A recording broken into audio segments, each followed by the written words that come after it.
Miniature soldiers, big opinions. This is the Conclave Podcast.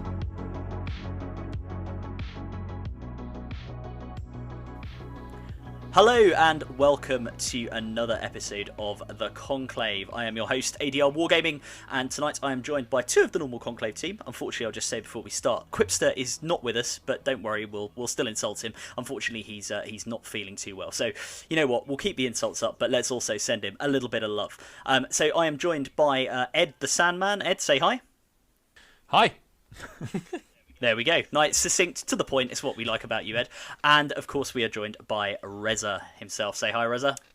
For Alex, I'll say hello there. There we go. He'll enjoy that. He'll enjoy that. And we are joined by two very special guests from one of our favourite YouTube channels, PlayOn TableTop. We've got Tak and JT. Say hi, guys. Hello. Hi, guys. I like it. It's good.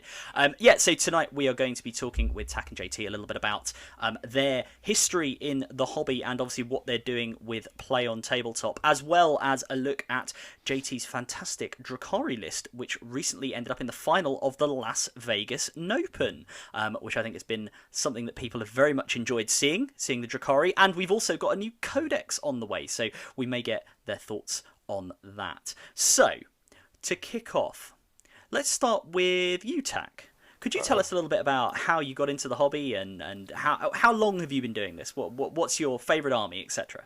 Okay, how did I get into the hobby? It was actually Paul, the silent member of the PlayOn team. I've been painting miniatures for about 15, 16 years, randomly posting them on Facebook every now and then all of a sudden Paul, out of nowhere, kind of messaged me and said, "You know there's a game, right?" I'm like, "No." So he had me over, showed me the game, and I've been hooked ever since. Primarily, I am a Space Marine player, nice. But for purposes of PlayOn and for our fans, I do lend my services out to other factions when we need them. Nice. And do you have a favourite chapter at all, or are you make your own successor? No, I've got about 10,000 points of Ultramarines. Nice, nice, good stuff. Yeah, Rezza is also a fan of the Ultramarines, although he is, like me, primarily. Yeah. So, same. Yeah. So primarily playing a bit of Blood Angels at the moment, but yeah, the nice. Scions of Guilliman are strong here. Cool. And JT, what about yourself? I started this hobby, 35 years ago when it first came out, and I first saw it in one of the local hobby shops, and bought the softcover Rogue Trader, and then a buddy of mine bought the hardcover Rogue Trader, and then down the road I bought the hardcover Rogue Trader, and I've been collecting pirate space elves ever since. They were my first love, those great big conical helmets and the weird patterns that they painted on them and the cool images back in the days of deodorant land speeders and foam ball, toothpick, alien plants. So I've been playing for that long. I have models in my collection that are older than some of the members of PlayOn TableTop, which is a little frightening to me, and I bought them new, which is even more frightening. Wow. But I absolutely love I've always loved the Eldar aesthetic, and the Drukhari and Dark Eldar have always, when we finally got the codex around, what was it, second, third edition, when they finally released that little one, it was just heaven. It was like, oh, finally. And then when 5th edition hit, and right before it transitioned to 6th, suddenly Dark Eldar were powerhouses for a while, and it just felt incredibly good. And I have many other armies, but the Evil Space Elves will always be my first love. Nice, cool. So, I mean, I know, talking about the old hammer, I mean, are you still using any of your really, really old models in your current armies, or have they been sort of consigned to a shelf? Oh no, I still use all the old models to the detriment of our editor Nick. Really? Do you have to play those Metal Rangers, JT? I'm like, but they're cool. I have most of, like, my racks are all in my Coven army. My racks are all converted from the original witches, the original metal witches, with the big hands and the big feet, and they didn't really look very witch-like. The new witches are amazing sculpts, and I probably got like 30 or 40 of them, but I love those old models still, so they all became racks, because a little green stuff and a little love and a little spikes and a little blades and that kind of stuff, and it came out pretty well. My Ravagers, all old school. My Reapers are converted Raiders, the old school Raiders. I still have a lot of the old Raiders and stuff, but I have new stuff too. So what I've done in my army is I mix it up. So the old heavy weapon gear, the Raiders, or the Ravagers and the Reapers and that kind of stuff are the old models, whereas the newer stuff are the newer Raiders, which look really cool, just don't have that same sleek, pointy, stabby aesthetic that I like so much. I do find that really funny with Eldari the kits, because, and don't get me wrong, I have a lot of sympathy for Eldari players and that they haven't had a lot of the refresh that a lot of some of the other armies have had, but they do hold up really well. A lot of the kits. There's some probably classics, but like the vehicles, for example, all hold up amazingly well. The Falcons and the Wave Serpents, they still look great.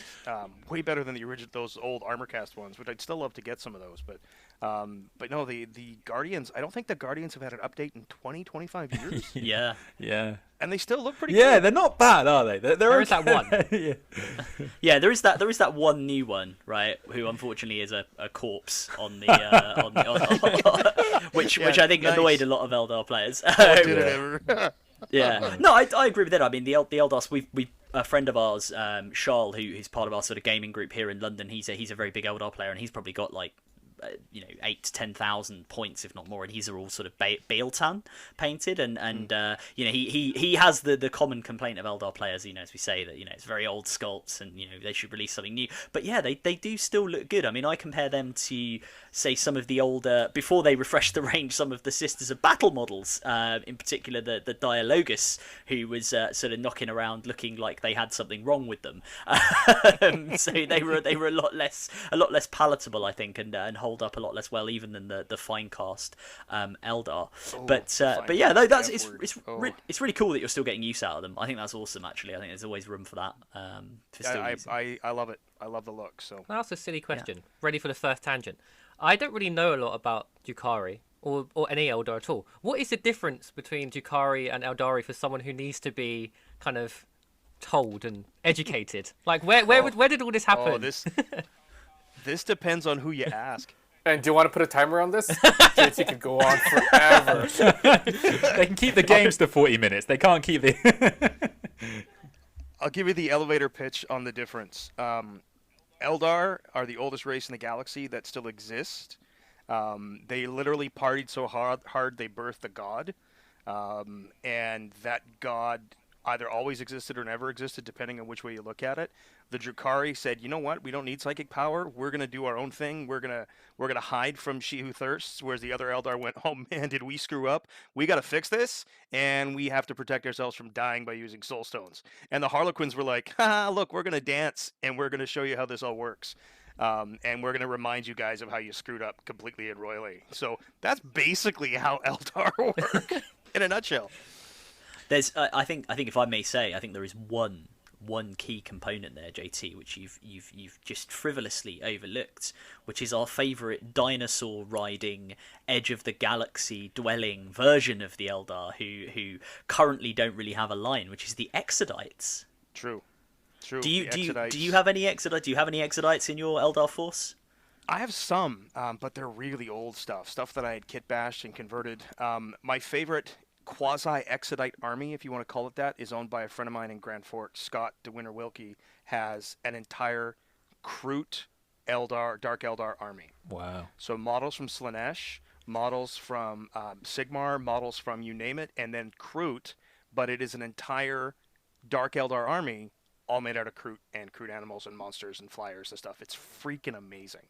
That is like the penultimate Exodite allied army. It's so cool. I can't touch it, so I'm like, nope, I'm not building one. We're done. Scott wins. I'm not gonna bother. I've seen people using the Seraphon from AOS as conversions for those for sort of doing Exodite armies, which is quite cool. But yeah, they're too. Yes, yeah. They're like the sort of like the country cousins of the Eldar.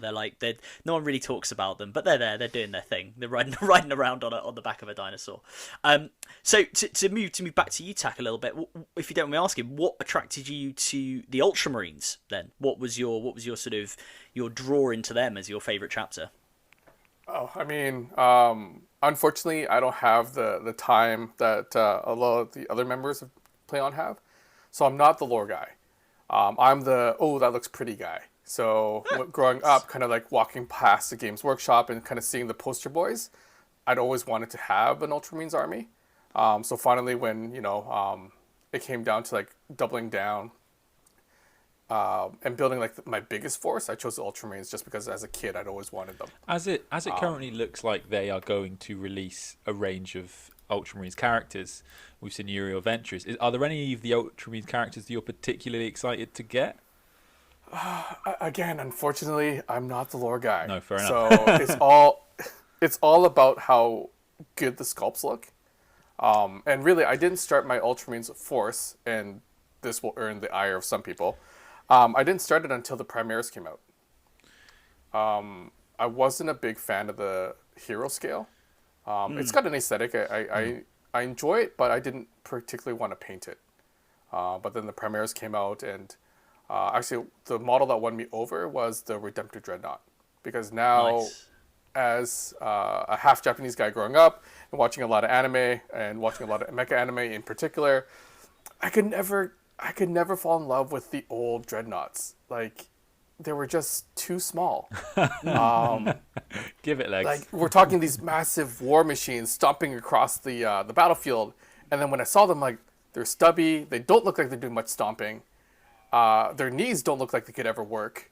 They're kind of just like meandering through the battlefield. So when the Repulsor kit and the Redemptor kit came out, I absolutely fell in love with Space Marines, and it's been going hard ever since. No, I think that's cool. I think there's a. I mean, certainly for myself, and I think Rich, you're the same. We came back into the hobby at the time, having sort of played it when we were a lot younger, and I had like a Tau army back then. Because I like that sort of like modern, especially with, I mean, I grew up watching, a fair bit of like sort of anime, especially the mecha stuff. So again, the like battlesuit appeal, I think was a big one for me when I was a bit younger.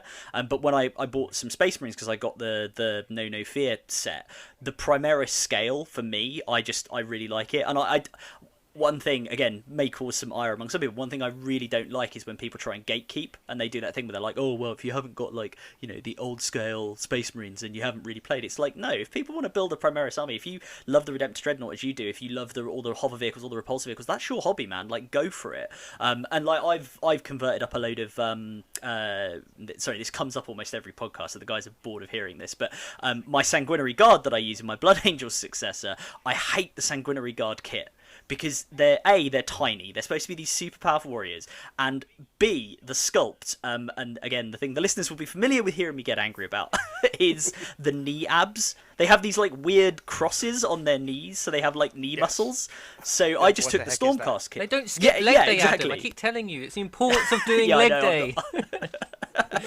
So I took some Stormcast kits to kind of bring them up to Primaris scale, so that it would also match the rest of my army. And same for the Death Company. I've used the Assault Intercessor kit to sort of create jump pack, Primaris scale Death Company Marines. So I think it's definitely like it's a thing of if you like the aesthetic, then that is absolutely the thing to do. It's interesting you say, because when I joined the hobby, which is 8th, and I was completely brand new to it, I didn't know any different. So Primaris were like the first Marines I found, other than like Dawn of War. I just thought, oh, maybe they just updated how they look. I didn't realise that what had happened in lore had happened in lore with Guilliman returning and everything, etc. It was just, oh, they just made them bigger. And then eventually I found out what actually happened. And I chose Ultramarines for the same way. They were the poster boys, and it was kind of like, oh, this is them telling me how I should paint them, and it's how I kind of learned to paint. Do you guys like, both Rich and Tack, do you guys like playing with Guilliman? Is that something that, really you're encouraged to put in your force every time? Do your friends stop you putting it in your list every time, or are you not really fussed with that kind of big centerpiece model? I've only used him twice. Because I don't want to be that guy. I don't want to bring a Primarch to like a friendly game and then absolutely stomping everyone. Because like if I was going to play them in a tournament, I probably would, because he is cool. I don't know. I've only ever used him twice. Tack? What about you, Tack? Do you use him a lot? JT, how often do I use Guilliman? It really depends. If he's playing pure on Ultramarines, it depends. If he's running his 4 horsemen, then that's a different thing altogether. And Tack, you'll have to tell him about that list. But yeah, Tack runs Guilliman fairly often, actually. I do. He's pretty cool.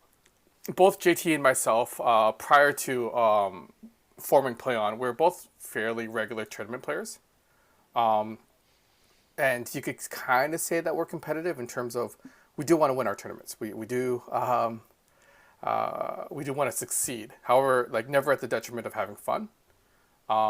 So luckily, we've got a meta here in Vancouver that has a pretty good competitive scene.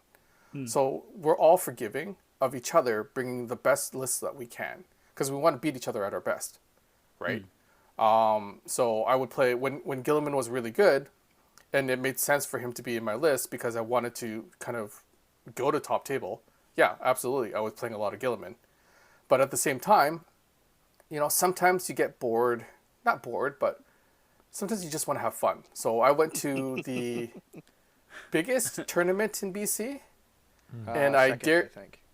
Biggest event. Biggest It's event. got all of the games, yeah. Right.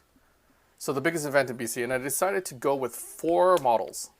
That's it. My entire 2,000. Now, we're talking 2,000 points. Okay. And at the time, because it was mostly Ultramarines, it actually counted as an Ultramarines super heavy detachment. Like, so I was scoring as Ultramarines in that tournament. And it was Gilliman, and Astraeus, the Spartan, and Imperial Knight. And that was my list. Wow. Wow. That's pretty How cool. did it go? So during that time, the meta was Imperial Knights. So it was made to kind of punch Imperial Knights. How many Imperial Knight lists did I face that tournament? 0. So regardless to say, it didn't do very well. I won 2 games, lost 3, I think. So it was okay, but I was there just to have fun. Yeah. Every game was over in an hour, though.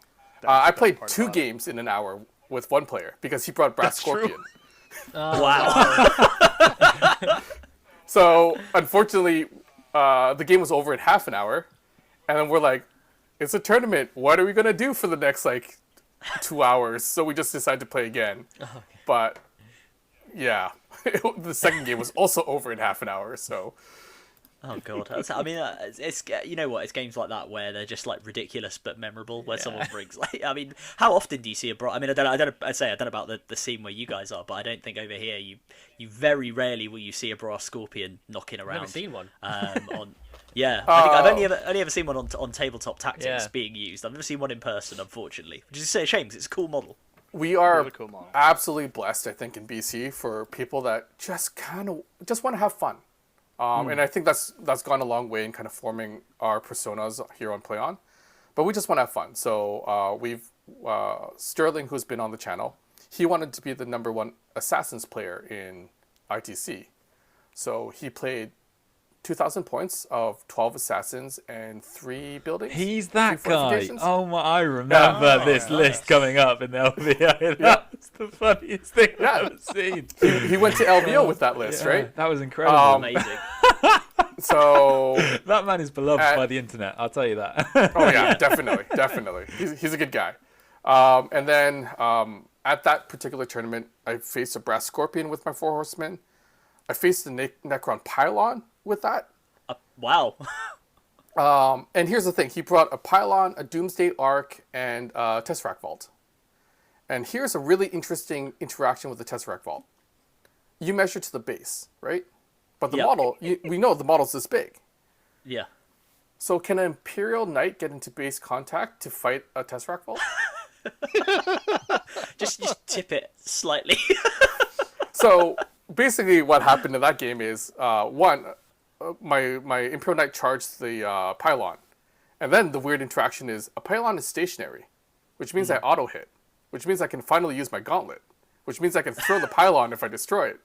So you see me throw a Pylon at a Tesseract Vault, then try to consolidate into the Tesseract Vault, only to find out that I can't consolidate into the Tesseract Vault because I can't get into 1 inch of the base. So my knight's just kind of standing there waving hello to, a Catan. Yeah, good times. And really, those are kind of the moments that you want to have at these tournaments. These memorable, oh my god, what just happened here? Kind of just really fun moments. Yeah, no, I think that's a sign of a great tournament and a good scene. I mean, we've been talking a little bit on previous episodes about sort of how to approach, when you're. We had a question from a listener about sort of how to approach, effectively friendly versus competitive games, and we were saying about making sure you talk to the person beforehand, exchange, not even to the point of exchanging lists. I mean, obviously do that, but before you get to that stage, saying to people, oh, I would like to bring a pretty competitive list, or I am going to bring my brass scorpion, or whatever model you're going to bring, just to establish the groundwork. And I think that, unfortunately, it sounds like you guys have a really good meta over there, but I think in London, this is something Ed's talked about before, or in the UK, in some ways that's frowned upon, like about the sort of asking of questions before the game. So we've been talking about the fact that you sometimes end up in this kind of weird sort of version of 40k game theory where you're going, okay, I'm going to this thing, but I know that this person's coming and they're probably going to bring their really tough list, so I'm going to bring my really tough list, and then it just kind of it accelerates from then on. It's not, I wouldn't say that's massively widespread, but I think that is one thing that we could be better at over here, and it's certainly from talking to guys in the US and Canada. Yeah, because we spoke to Adrian from Titans last week, and he was saying, similarly they have a good scene over there on the west coast of the US. So it seems like it's something that's better maybe in the US and Canada than it is in the UK at the moment, unfortunately. Yeah, in the UK, I think it's the competitive. Honestly, I think it's competitive that does it. Sorry, Tack. I think it's the competitive level that we aspire to in North America is so much more popular than it is in the UK, or at least it seems that way. When you have a competitive meta that exists already, that social contract that I know what I'm having when I go to the game is already laid out. So when you walk into a tournament of 65 players, you know that the guys are there to smash mouth. And if you're not there to smash mouths, then you're there to have fun. So you already know what you're getting going into it. And then it becomes second nature in pickup games. Hey, I have this tournament list I'd like to try, or hey, I want to play my Brass Scorpion. Cool, I'll bring something fun too, or cool, I'll bring something to challenge you. And it just becomes such a second nature concept. Everybody looks down on tournaments saying it's all the whack players and it's all it really isn't. I have never had more fun games that I've had in tournaments. I don't think it's very rare that a pickup game in a hobby shop has been better than any of the tournament games that I've played. Simply because there's that unknown with somebody that says, oh, I'll play you, what have you got? And then they go and tailor a list and come back and you're like, well, this isn't very much fun. Like, I just brought this stuff to goof around with.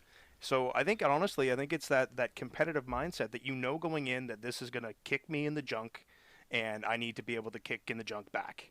And then it's just it's everything's on the table. I think that's a big part of it. Sorry, Tack, I didn't mean to cut you off. No worries. I had a question. In the UK, when you go to tournaments, is there a best overall category and a best sportsman category?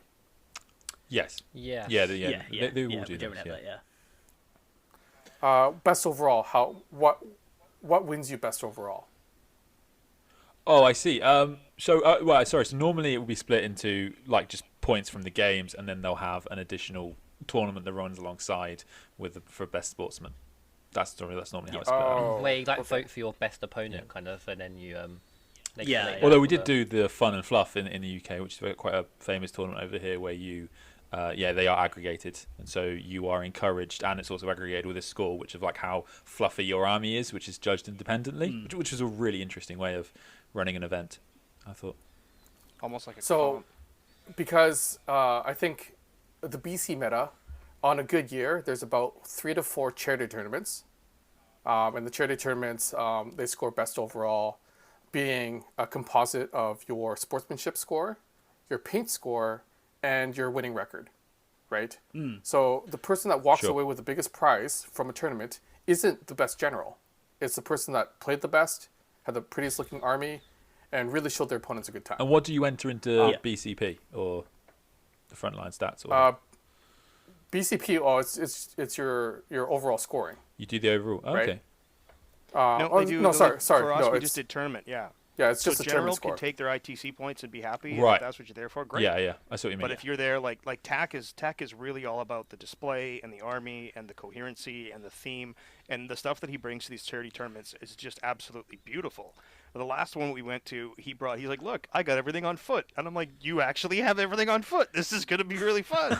And we had a fun event. I think that was actually the team event. No, that was the singles, then it was the team, but it doesn't matter.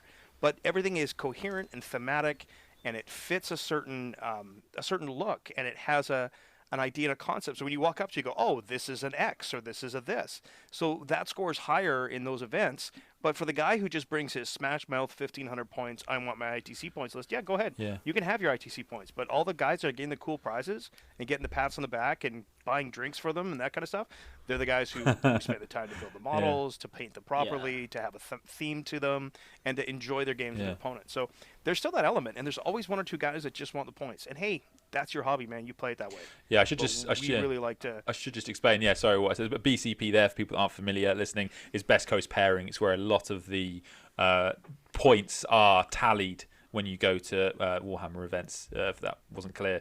And then ITC, so where a lot of the tournaments, the ITC tournaments, the points go towards those points overall, and that's how you become the best in faction in your country or world, however you want to do it. Yeah. No, I mean, it's a silly tournament metric to measure. Yeah. Yes. Yeah. I mean, to be fair, I should probably qualify what I say, because I sounded wonderfully negative, and I don't like to do that. But I think that's a thing. We do get questions from our listeners about that, and I think that's a thing that I actually agree with you, Tak. I think that and JT, both of you, that is a thing that's happened weirdly more in the nominally casual games rather than in the tournaments. I mean, my experience of tournaments in London has been nothing but positive. I mean, as Ed says, we have an event over here which sounds a lot like your charity tournaments called Fun and Fluff, where, as you say, you are judged on, this aggregated score for your army, your overall points, and also your sort of general sportsmanship and niceness, and I've had some fantastic games there. I mean, we've mentioned him before, but I played a chap called Jack Buckley in London who brought an all Kroot list with a couple of like Remora drones and a broadside, because he was like, yeah, the guy in the broadside's in charge and the rest is just Kroot, and this was when Kroot, as they haven't been for a long time, are pretty uncompetitive, but it was an absolutely brilliant game. And even at our the competitive tournaments, I mean, we've done the most recent one of these that Ed and I took and Rich took part in London was called Winter Warfare, which shockingly was actually in February of 2020, which I say shockingly because for me 2020 is the year of COVID and we didn't do anything all year, but I sort of looked back through my timeline and it was photos of us at this tournament, and we had some that's meant to be a competitive tournament, but I had some amazing games there against some absolutely beautifully painted armies. There was a Tzeentch demon army in particular which was gorgeous, and unfortunately I felt bad killing the Lord of Change because it was stunning. I think it ended up winning the sort of best painted large miniature. So I think you're right. I think tournaments get an unfair reputation, but actually when you go to them, you can have some real fun, and people go into them knowing what it's about. Well, I think, and why I wanted to bring up the best overall score is because I've only been playing 40k for about 6-7 years now, and my first ever tournament had that scoring system. So immediately, I understood that in order to be a good player, I needed to paint my army. I needed to show my opponent a good time, but I also needed to try to want to win. It's not all just fun. Like, people want to have a competitive, good game with your opponent, right? And it was a charity tournament, and I actually won best overall at that tournament without understanding what the metric was, because I had a painted army, and because I was the new guy there, everybody wanted to show me a good time. So I showed up at a table, and the veterans were like, oh, you're new to this. I really want to show you a good time because I want you to be in this hobby for as long as possible, right? And then that kind of set me down the path of, okay, well, now I want to be an ambassador, and JT's a good ambassador, and everyone at PlayOn is a really good ambassador of, like, we show up at tournaments. It's not about just, like, stomping your opponent. It's about showing them a good time. It's about showing them that, hey, we want to put down pretty models, and but we also want to win, right? So. Yeah. Yeah, no, actually, do you know what? That's a really good segue, because the thing I was going to ask you about next is PlayOn TableTop, and obviously you guys have grown massively and are very, very popular and have become one of the sort of major forces in sort of battle reports on YouTube and online. If I may ask, where did it all begin? I mean, what made you want to move? As you say, you've only been doing this 6-7 years. What made you want to move from kind of the hobby side and tournaments into we're going to film this, we're going to create this channel?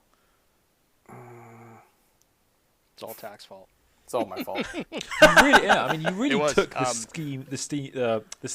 the scene by storm, as Adam says. Like I don't actually know, because I don't know if you can see these things if you know YouTube, whatever. But your growth must have been stupendous, because you guys just, because so often it, like, YouTube is quite famous for being quite a hard thing to kind of get into the algorithm and whatever people call it, and you guys just went straight to the top, like, or, you know, relatively to the Warhammer scene. Exploded. So it was incredible. Yeah. Yeah, we when we started, because it's a lot of work for a lot of people, right? So we kind of set some kill switches. We're like, oh, if we don't hit these metrics, these numbers by this time, we're going to fold, right? Because it's a lot of work what we do. So our first metric was, you know, we need to reach PlayOn partner status in the first 6 months. Well, we did it in the first month, just to kind of show kind of the trajectory of growth, right? Yeah. So and it's been like that ever since. I think JT right now we're in our year 3 plans in year 2. Right? Yeah, I think officially we uploaded March 19th of 2019 was our first one. Hey, my birthday. So we're still at the end of year 2. Yeah, this is our year 3. Yeah. Nice. Yeah. And you are one of the you are one of the biggest in the world now for battle reports, right? Like I think Mini Wargaming have been around for a very, very long time, but outside of them, it's probably you guys, isn't it? I think it actually is. Yeah. That kind of happened. Yeah. We kind of it's cool to be there. Yeah, it's amazing. I'm sure. We're just happy the fans are digging what we're doing. Honestly, so much of the effort that we put in and so much of the stuff that we do goes. There's a lot of hope, because it's like, man, I hope people like what we do. I hope we're doing the right thing here, and we spend a ton of time and effort on this stuff. I mean, it shows. You wouldn't believe the hours that TAC works. Like, seriously, it's ridiculous. And the hours Nick puts in, and we've had to bring on a new editor because of the new stuff we're doing. And Mike's doing a great job, and the getting him up to speed. And I mean, just the entire team is so focused on making this as positive a thing as we can. But really, without guys like you, without our fans, this doesn't happen. And we are so grateful that everybody loves what we're doing, and we're going to promise to keep doing what we're doing. We're going to innovate. We're going to keep disrupting. We're going to keep changing the game. We have stuff coming that I am so excited about, and some of it I can't talk about, but I really want to. really, JT, though, it's your voice, isn't it? That's the secret ingredient. It's when you do your voice, iconic voice. It makes me want to grab some dice and just go fight.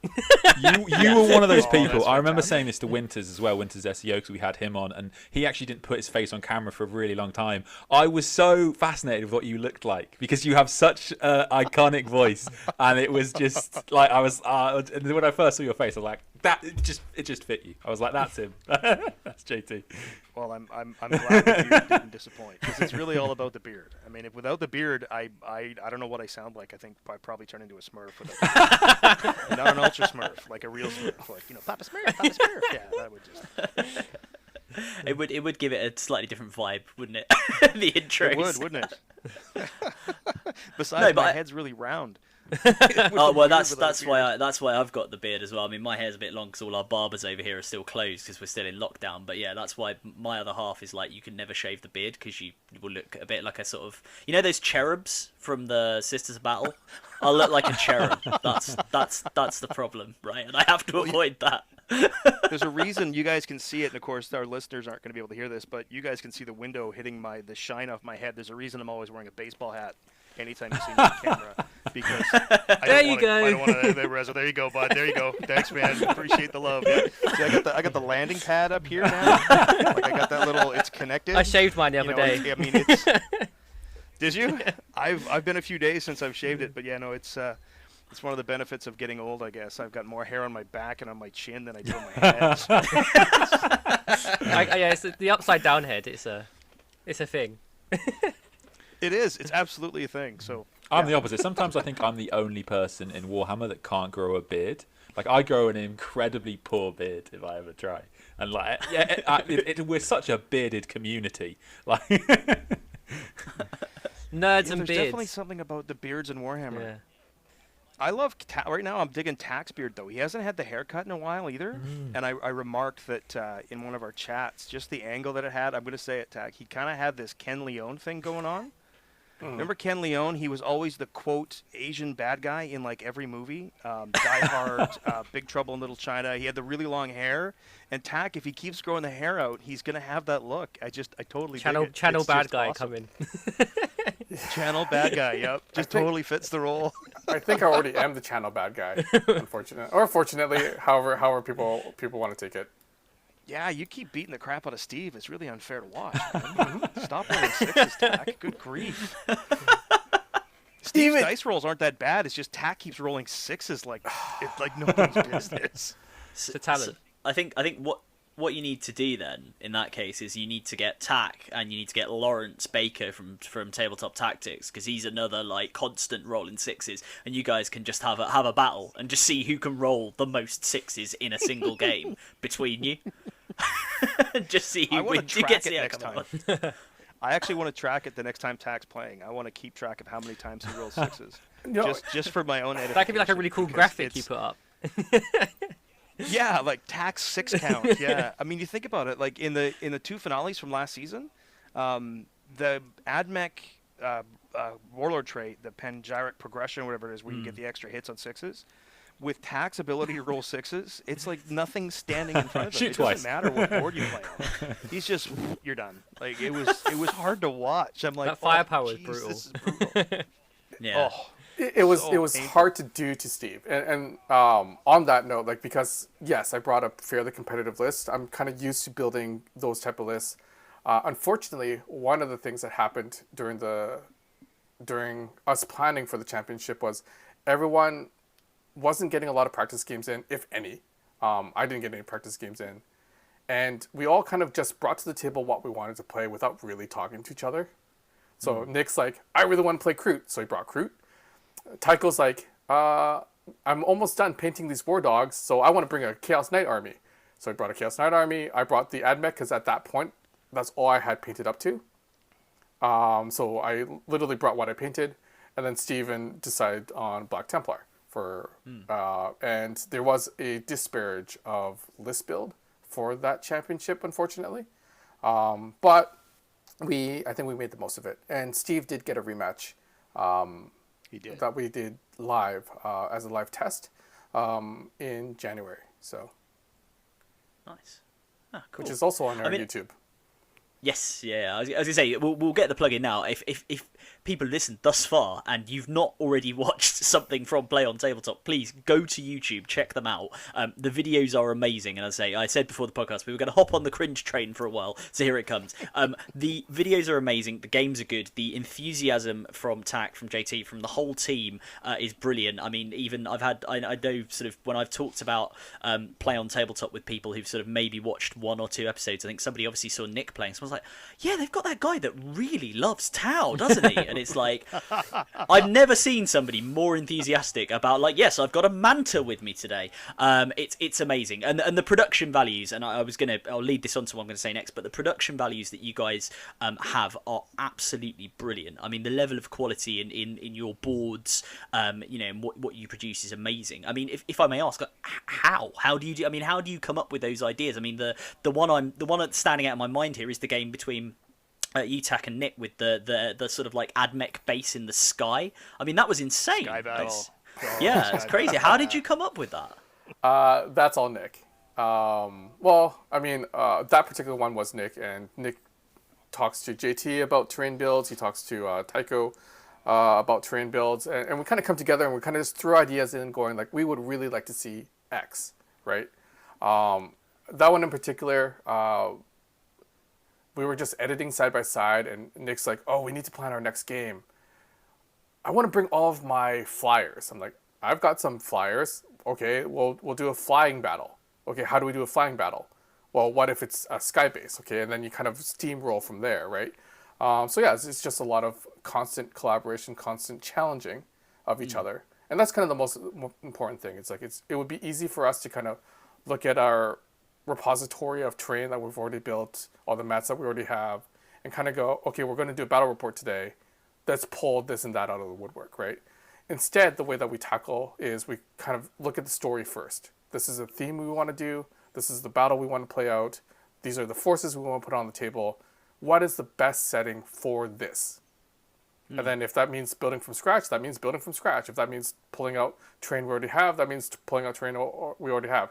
If that means smoke machines, and if it means water effects and steam and what have you, Flashing then lights. it means all those things, right? So Yep. flashing lights, yeah. We don't like making things easy on ourselves, which is going to kill us eventually, but that's how we are.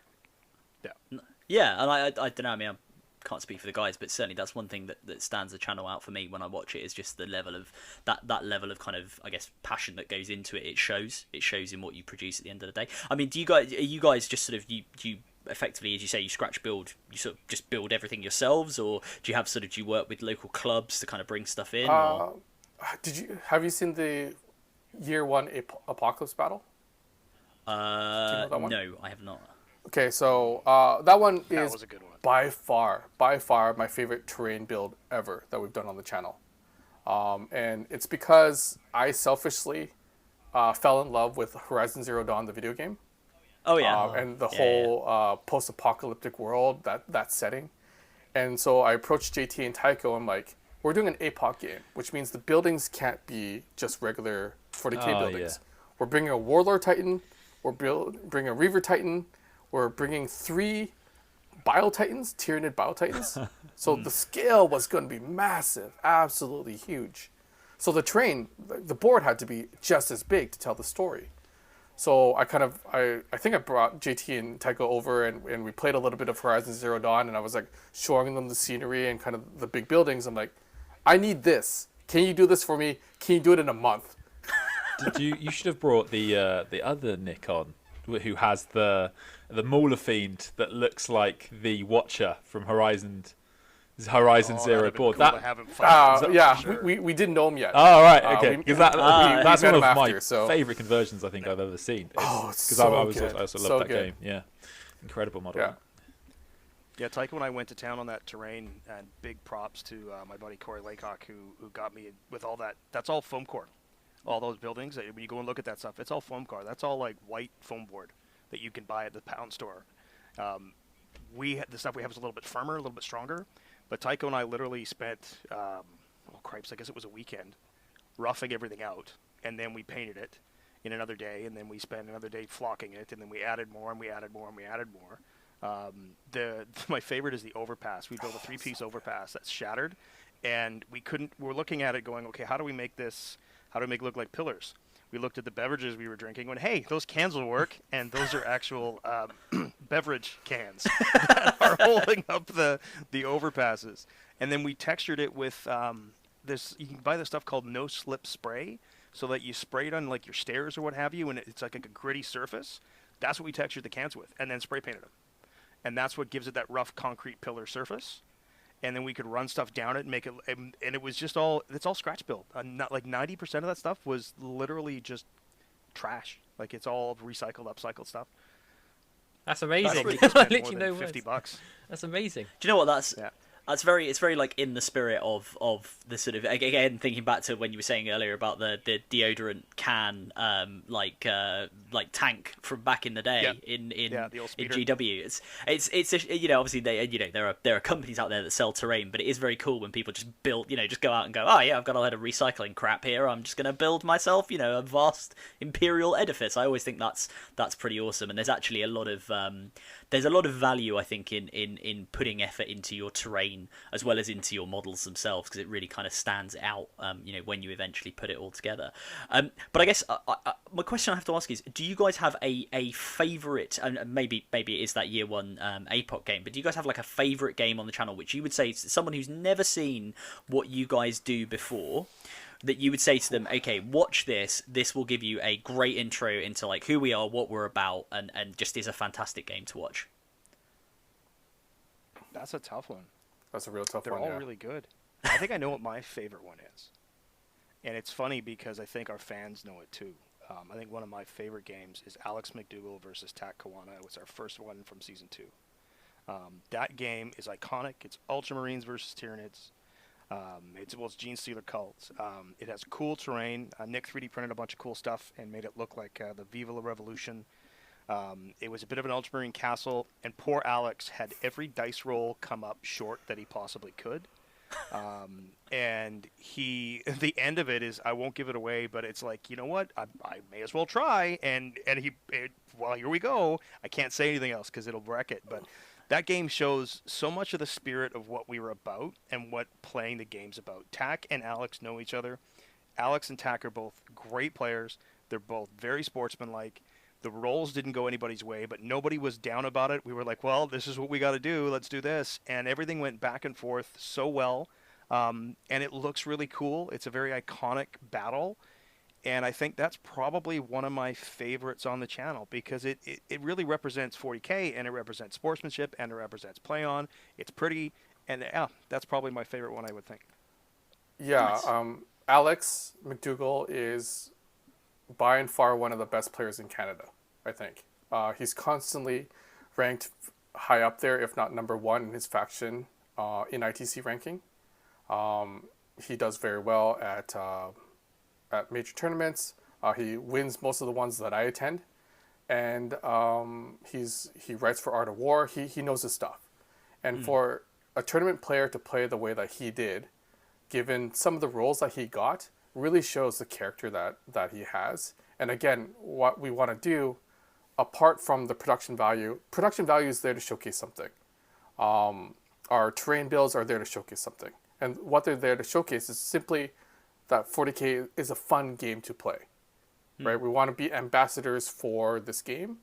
And McDougall, the way that he played, the way that he reacted, the way that he talked through his strategies and what he was trying to accomplish, he was really a champion of just the sport of Warhammer, right? And I think that's why that video in particular boggles our mind, because it may now be the most watched battle report on YouTube, period. It's trending towards 600,000 views right now. Wow. And it doesn't seem to be slowing down. So it might not be like, I mean, I really enjoyed that one and I enjoyed playing in that one. It's hard for me to say that my number one is the one I'm in. But that one seems to be the one that YouTube land seems to have taken to. Nice. So It's amazing to think that our That's hobby cool. has a video with 600,000 who would have thought about that a year ago, or even it was amazing. It is. Yeah. It's interesting actually. Yeah, Rich talks about that because I remember talking about it to Quipster before, where he was talking about how Warhammer is, I think he describes it as a niche within a niche, which is probably quite accurate. But like, do you see the hobby going to, because sometimes I look at other things that I'm interested in, like Star Wars or Marvel, whatever it's going to be, and you see that these obviously the fandom is just obviously bigger than for Warhammer. Do you see Warhammer getting much bigger? And if so, how, do you have any predictions as to how big it could get? Like, I think even for like yourselves, you grew so much faster than you thought you could do. Has that kind of, do you think someone could get to 1 million subscribers on YouTube someday? A Warhammer focused YouTube channel. Yeah, You're gonna do it. Nice. Tak just did a big thumbs up at himself for the people listening. But I think it's possible too. Yeah, I think it's actually possible too. I think the direction that Games Workshop has gone in the last since the end of 7th, 8th edition, and now 9th edition, I think their messaging has changed. I think they're responding to what's happening around them. I think, and as far as a company, they haven't ever been more profitable in one of the most difficult years for every company in the world. They are one of the most profitable. And sure, it helps that their product is something that you can do at home. Yeah, but they're really hitting all the marks. They've been in the news a lot over here. It would be interesting to see if they could, if they can transition that, if they can hit that to the whole movie world, the animated world. I mean, some of the video games are great. I'm not a huge fan of some of the 40k app games. Some of them are just kind of, I get it. They license it. It is what it is. I mean, that's the world of app games. But you look at Warhammer Total War.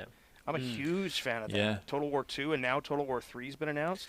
I've wasted so many hours playing that game. And I say waste because I know full well that I'm never finishing the campaign and I'm going to start a new one at turn 300 or something.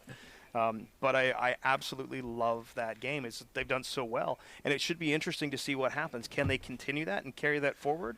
I mean, who knows? Maybe you'll see PlayOn TableTop on Netflix one day. I mean, that'd be pretty cool, doing our stuff there. Yeah. How cool would that be? Would you guys watch a Warhammer TV show about 6 guys making battle I reports. feel and like I stuff. watch a TV show when I Anybody watch could you. That's the quality of it. Yeah. In fact, it's a good question, Oh, actually. thanks, man. That's do awesome. you guys have, in terms of your background outside of Warhammer, do you have background in editing or something? Were these skills you picked up for the channel, or does any of you guys have any background in movie making or such?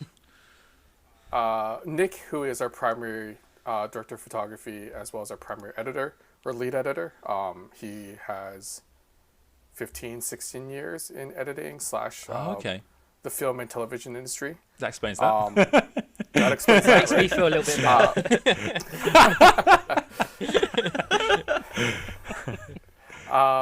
So, and I personally have, I owned a creative agency for about 16 years. My personal background, my schooling was in broadcast communications television. Oh, cool. All the kind of the branding, the graphic design, all of that, that's kind of my wheelhouse, right? And then, so we represent kind of the technical side of Play on Tabletop, and then the rest kind of bring their energy, their love, their passion for the hobby, train building, model making, all that kind of stuff, and it just coalesces and it works. Yeah. Steve actually has a teaching degree, and I think he's got a degree in English as well, and I think drama. Yes. It's interesting you raised that, and then- because one of the first bat rep channels I ever watched when I was learning the game was Play on Tabletop, and I definitely learned a lot of how to play 40k from watching that and watching Steve, I think, because he was playing, I think it was the Tyranid, oh no, I can't remember what game it was. He was playing Marines, I think, in a really early game. Versus Thousand Yeah, that was Suns, it, Thousand Suns, and I learned so much of how to play the game from watching that, and that now makes sense to me.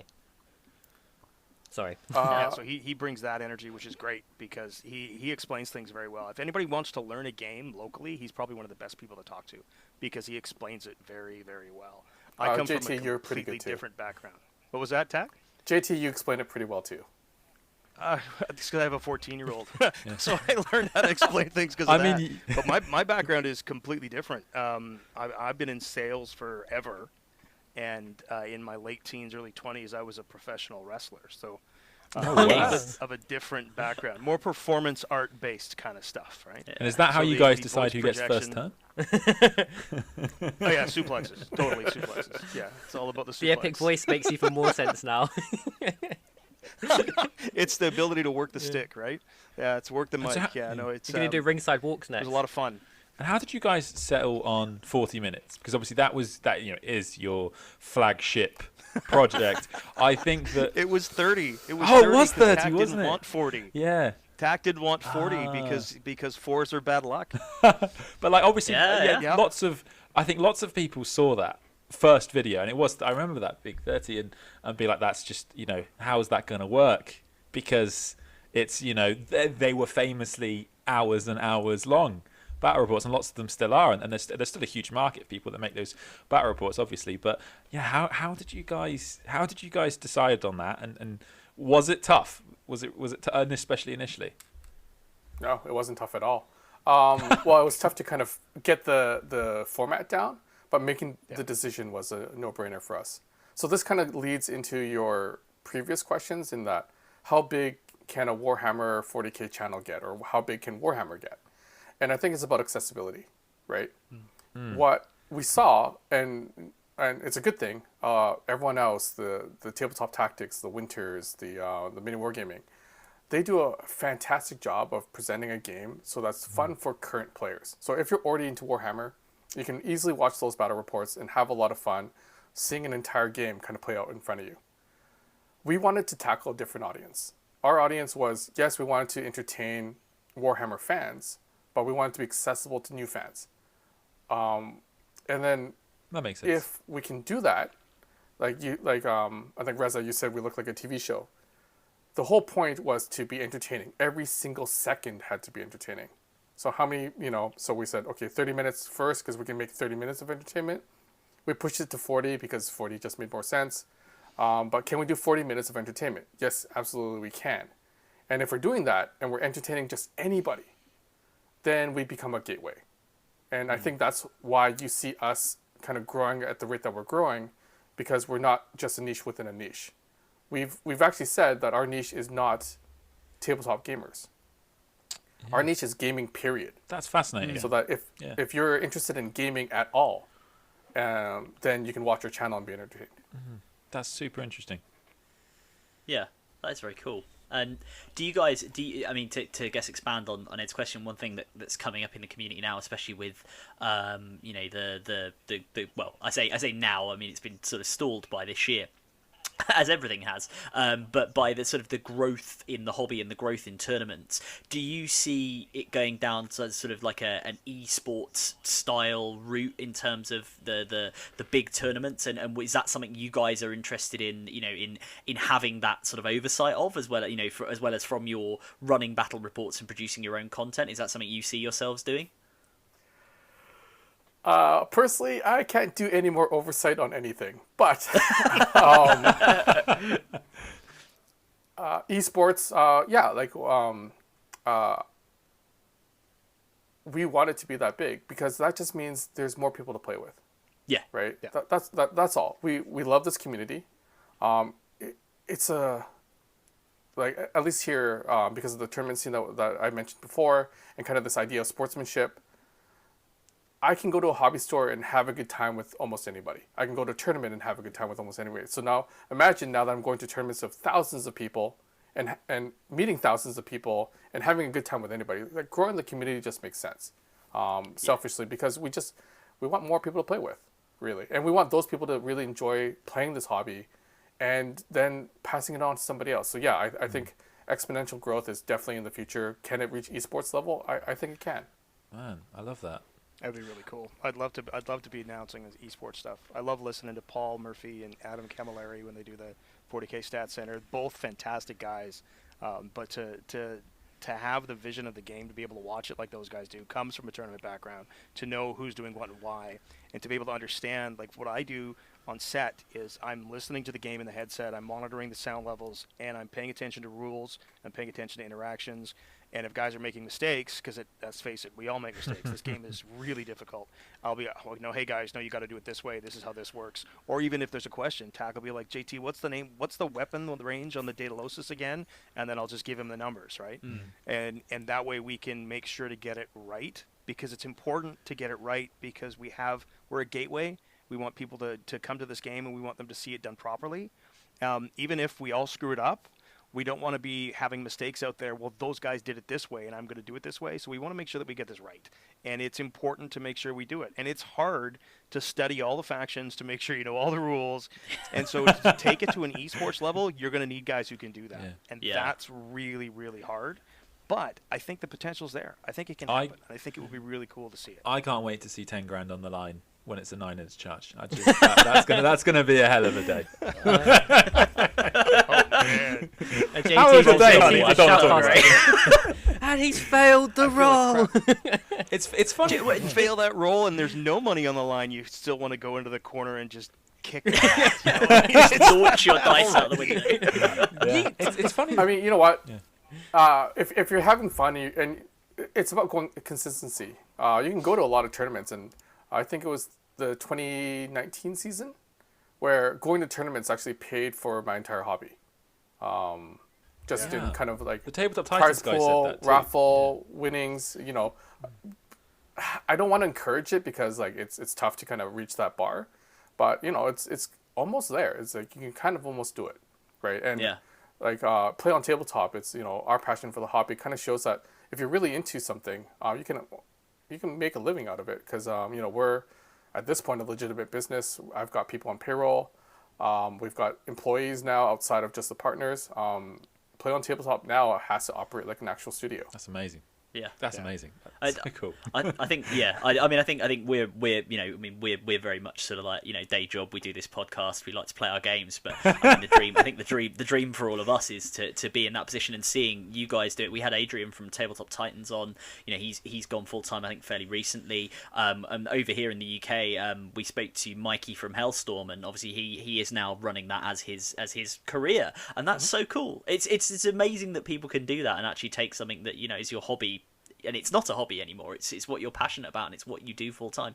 And that is the dream for so many people. And to see you guys doing it so successfully, I think can only be inspiring. And can only bring more people into both wanting to do that specifically, but also just into the hobby generally. I mean, one thing I've said is this sort of the silver lining, and there aren't many, of COVID-19 and of being in all this sort of lockdown and having time to paint is, my God, there are going to be so many brand new fully painted armies showing up at our local game stores in London and around the world in the next 6 to 9 months, whenever we can get this goddamn pandemic under control, and we can go out and see people again. I think I saw a thing the other day, and someone said, "What's the first thing you're going to do when you can succeed?" Say we're in the UK, we're in lockdown very much at the moment, but when you can actually sort of go out and see people again. And my other half very tellingly went, "I'm going to go to the gym," and I was like, "I'm going to go have a beer and play Warhammer with my friends." Roll a 1. So it just kind of just kind of tells you that immediately roll a 1.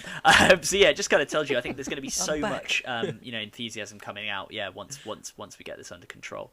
But no, that's really cool. It's really cool to hear that you guys have that projected sort of where you want to be and where you want to get to. And on that, can you tell us? I know you said there's things you can't talk to us about, and obviously we understand that. But is there anything you can give us a little tease on? Anything you've got coming in the future that you're particularly excited about at the moment?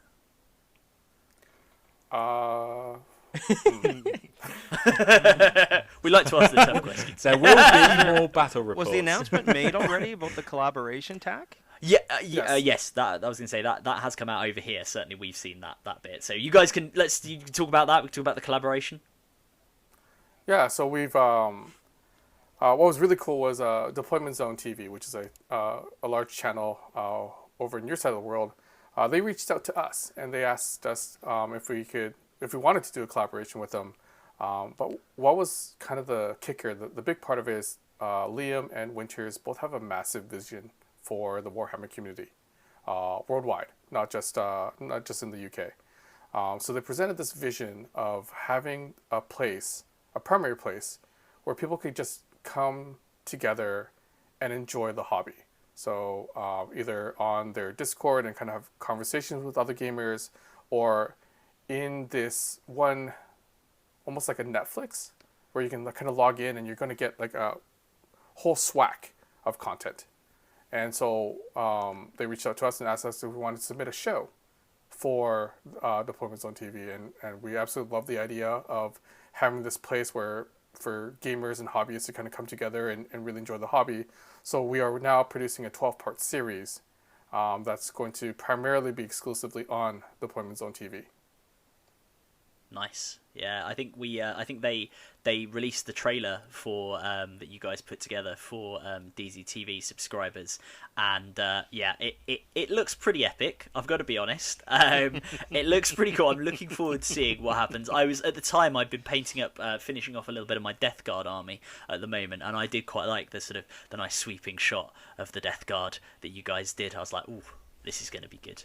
So yeah, I think we're very excited about seeing that. Yeah, and working with other guys, other content creators, it also pushes us, it challenges us. So what we wanted to do was we didn't want to make another 40k and 40m, period. Right? There's no point. That already exists on our channel. We wanted to give people a compelling reason to kind of go somewhere else and get new content, get content that they haven't seen before. So this it's called PlayOn Deployed, because it's kind of the collaboration between the two. Nice. But the first series is called Tomb World, and it's very narrative. I think the name kind of gives away the big bad. I mean, if you watch the trailer and if you watch I think it's the end of our season 2. Yep. There's a teaser right at the very end in binary. So if you put 2 and 2 together there, we kind of tease and hinted at it for sure. But yeah, no, it's nice. I just did a bunch of stuff. I guess it was Friday. Just some pickup stuff and such for the games, and I got to tell you, these are fun. These are so fun. The amount of fun that the guys are having playing them, and then the stuff that I get to do, and the stuff that, let's face it, Winters is involved as well, is so much fun. It's a riot. I just hope I get to use my cool Necron voice more often, because believe it or not, that Necron voice that you hear in the trailer, that's actually me. Oh, really? Oh, nice. That's actually my voice, man. Not edited, not touched up. That was What did I say? It's the secret. Are you practicing in the mirror? That was... No, it's just that's the dad voice when you're really angry. I think is part of it. It was part of the motivation for it. But no, I just hope I get to use it more often. It was a lot of fun. I need you to record "Get Off My Lawn" in that voice. My law. Like that? Yeah. Yes. I do like the idea. The Necrons are in some ways the sort of the crotchety dad of the 40k universe, right? They're just Totally. like they're just like they've woken up, you've disturbed them. It's not. They're just like, oh, tidy up after yourselves, guys. This was a nice tomb world when I went to bed, and now it's some horrible Mechanicum forge. Tidy up, why don't you? You know, it's And the lore behind what they do when they wake up is just the best. It's like they send the scarabs out. It's like, okay, yeah, go do this. And it's like the stages of dad waking up on the couch on a Sunday afternoon, right? It's like, okay, do this. And then it's like, oh, open your eyes a little bit. Okay, go do that. And then out go the Canoptic Scarabs, and out go the Servitor. Okay, send some Flight Ones. All right, send some Warriors. Oh, what? Now I'm up? All right, here we go. Get the Catacomb Command Board. Let's go. Give me my War Scythe. Yeah. It's totally waking dad up from a Sunday nap. It really is. I guess you gotta, the thing, JT, you gotta be careful of is that, you know, if you said you got the 14-year-old, if they come and disturb you, that you don't accidentally slip into character, just wake up and just go, awaken the legions, just straight away. Oh, yeah, there are moments. There are moments when that voice comes in handy. Yeah. Oh yeah. Nice. No, I mean I've got to admit, just on the sort of the lore side, I'll rotate. You can sort of see the Silent King hovering ominously in the background there. I'm one of these people who has far too many armies, and the Necrons are one of them because I just think they're very cool. But I have a habit of reading the sort of the books as they come out around the time I'm sort of putting together the army. So I recently read The Infinite and the Divine, the book that they released sort of around the time the new Necron army came out, and I got to admit that is very cool for people who don't know Necron lore. That's a really good intro to it, and there are some sort of fun details in there, like they have, you know, operas. Necrons have opera, but it goes on for like 3,000 years because to a Necron time is just sort of meaningless, and they do remember a time when it was maybe an hour or two, but now they've added so much detail over 60 million years that it's like a 300-year long opera. So, you know, never complain when you have to sit through a long presentation at work, because it could be worse. You could be a Necron. You could, and I'm halfway there, so I have mechanical parts now. So the DZTV thing is really cool. You guys, for anyone that's going to watch it, it's going to have a pretty interesting mechanism in it. Something that JT kind of alluded to, where there's a third player in the mix, or storyteller, or we call them game masters, right? Okay. So JT and Winters are game masters, who preside over certain things that happen in the game that two other players are playing. So that's going to be the interesting little difference for this series, and I think people are going to get a blast watching it. People are going to have a blast. I hope so. I sure hope so, because we're having a lot of fun putting it together. That's for sure.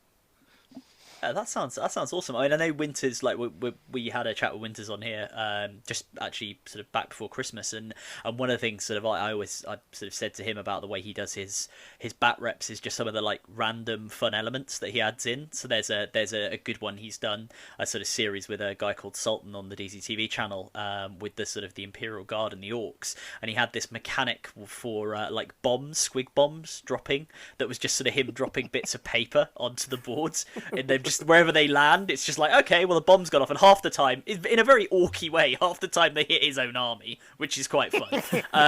But it's stuff like that. It's like adding in that element, and the games master thing, that sounds really interesting. That also harks back in some ways to the really, because the old, like the real old like Rogue Trader days of 40k, it was almost more of a role, you know, as much a role playing game as it was a tabletop game. And I think they published sort of rules for having a games master when you're playing the game as well. So it's really cool. The original Rogue Trader, it was, yeah, it absolutely was. It was more character driven. It was more small units, almost Kill Team-esque or Necromunda-esque, if you will.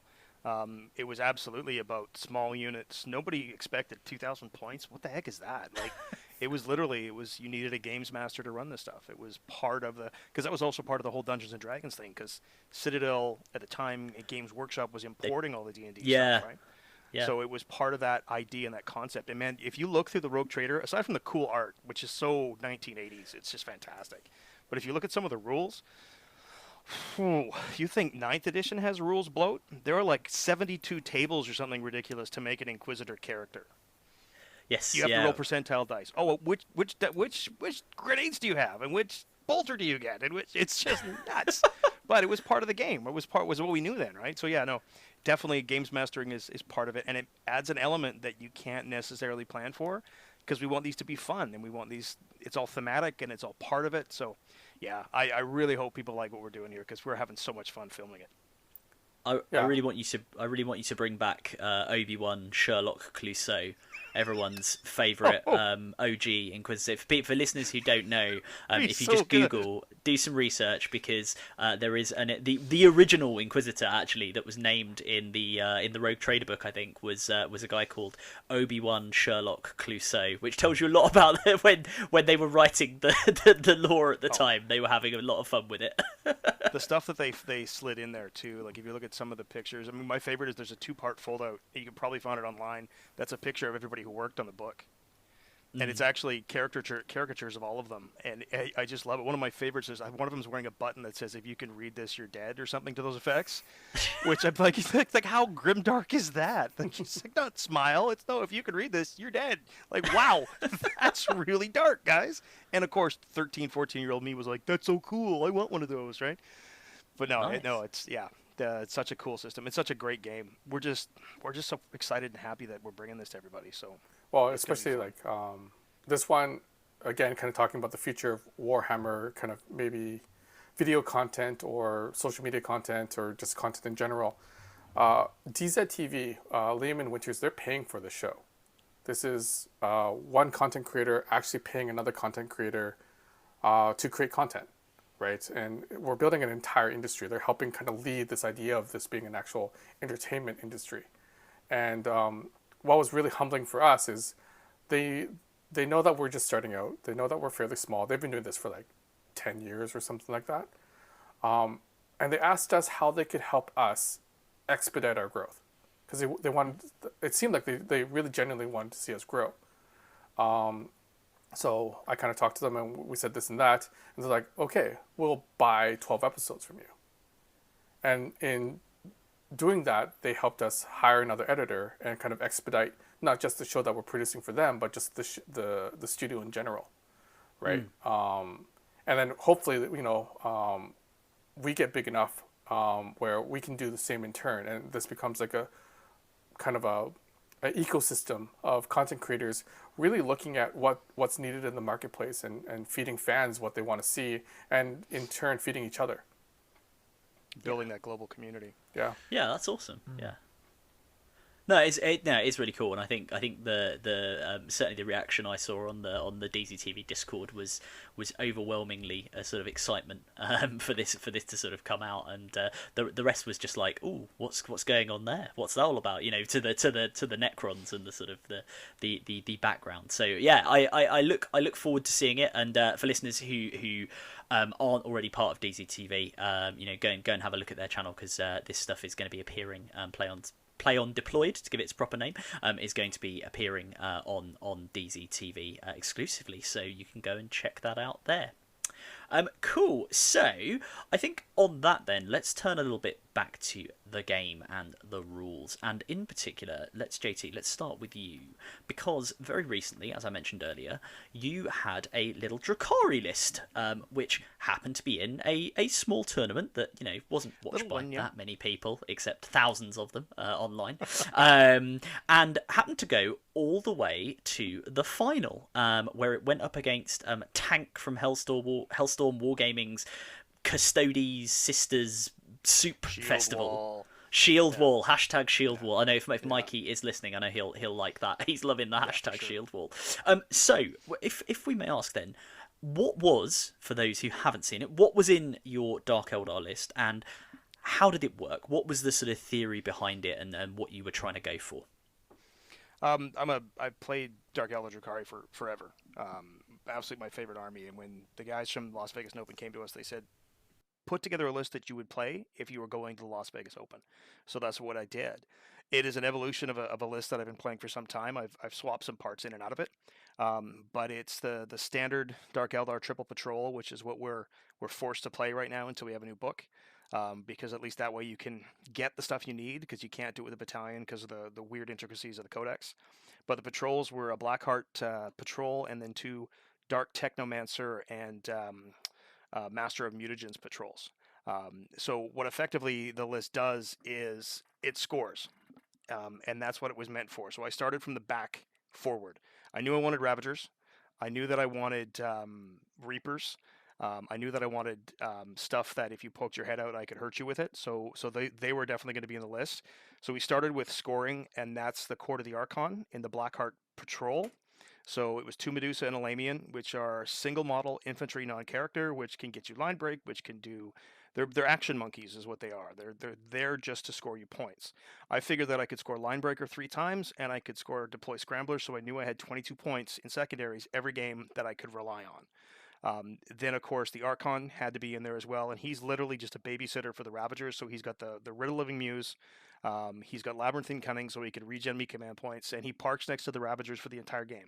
He's got a Power Sword and a Blast Pistol. The Blast Pistol because I had 5 points, and the Ravagers with the Disintegrator Cannons. They're just there to chew through any Marines that come walking up the board. They're a standard in most Dark Eldar lists because they're really good, even at the point level that they're at. They're just solid. That and a squad of Cabalites to round that out. Again, Cabalites are action monkeys at 40 points for 5 models. They can do a little bit of work. They can come in and get you a line break. They can do whatever they need to, and you can... I usually would put the Court and the Cabal, the Troopers, into strategic reserve and walk them on from a board edge for a single command point. So they were always going to be a threat.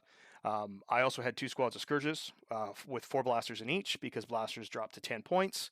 And then I had 2 squads of Mandrakes, which, again, the mortal wound output, their capability is fantastic, which gave me 8 deep strikes in the list, which is a lot for people to deal with. You don't see it coming.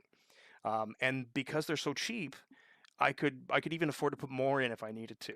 But the real workhorse of the list were my Reapers. The Dark Technomancer Master of Mutagens lets me overcharge my shooting, so I get +1 to damage and +1 to wound.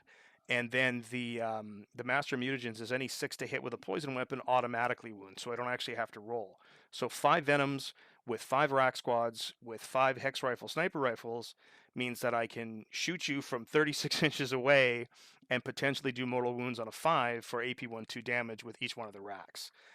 So that 5 times, and then the 2 Homunculi, Electro Whip, which is probably the best close combat Drukhari weapon, I think, and a Hex Rifle again. One of the Homunculus was a beat stick, so if I needed something, Nightmare Doll for a 4-up Feel No Pain, and then the Master of Genesis to heal D3 wounds a turn, just if I needed to tie something up. That's a model that can actually hold her own for a while.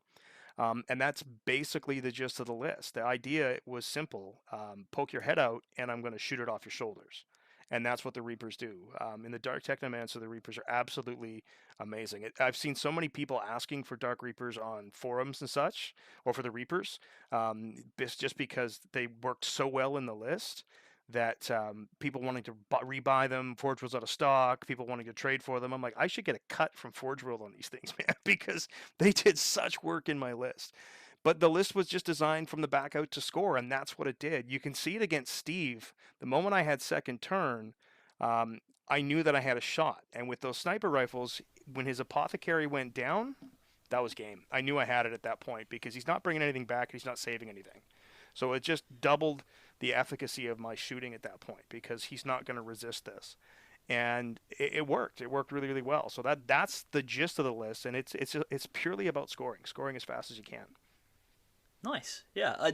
I think it's interesting because I was looking at the like when Goonhammer did their sort of rundown of your list and their comparisons. It's quite interesting, right? That they immediately went, oh, it's the first time we've had a unanimous decision. Yeah, we think the Ultramarines are going to take this one, just because of where Drukhari, despite the sort of the intricacies of this, just because of where Drukhari is sitting, I guess, in the meta right now. So I think it was really nice to see a list that maybe, or an army, I should say, that maybe people weren't expecting to do quite as well. Not only to just progress beyond the first round, but to go all the way to the final. And, looking at this, I mean, I've got the scores in front of me here. I mean, you were, 69-65 in the first game, 92-52 in the second game, and 74-63. I mean, they're pretty convincing.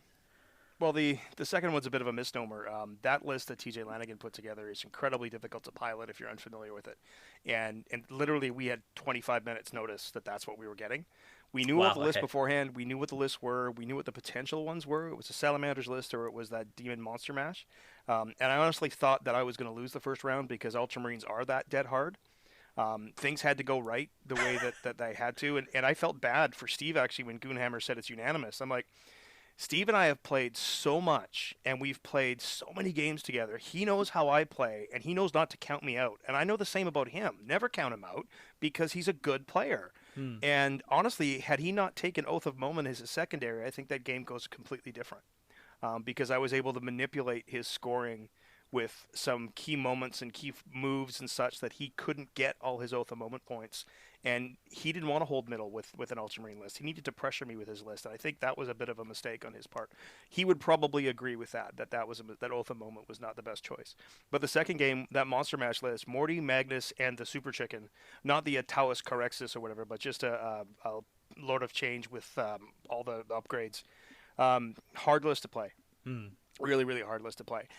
Nobody realizes actually how well positioned Drukhari are to take that list out, because Poison does not care if you're toughness 8. It really doesn't. The biggest threat in that list is actually Magnus. It's not Mortarion. Mortarion's going to charge in, he's going to kill a unit or two, and then he's got to go off and do it again. And if you're running away from him on a table which is that hammer and anvil long table length, Mortarion is never going to get close enough to really be a threat. The chicken can, I mean, it can get some work, but that's target number 2. Mathematically, even if Magnus has a 3-up save up, which he did, that Steve had up, mathematically, my Venoms actually kill Magnus. With Dark Technomancers overcharging 2 damage shots and the ballistic skill minus the wounding always on 4s, they kill Magnus on their own, mathematically. Wow. So it's actually statistically the best list to match up against that list. Now, if TJ's playing it, there's no way I score 92 points. Absolutely not. TJ, his list is incredibly difficult to pilot. However, that's one of the things about this event that was so unique. Yeah. My list was built to score and was fairly easy to pick up, even if you didn't know the subtleties. TJ's list was not. You needed to do all the psychic powers in exactly the right order and exactly the right way. And if you didn't, you were putting yourself on the back foot immediately.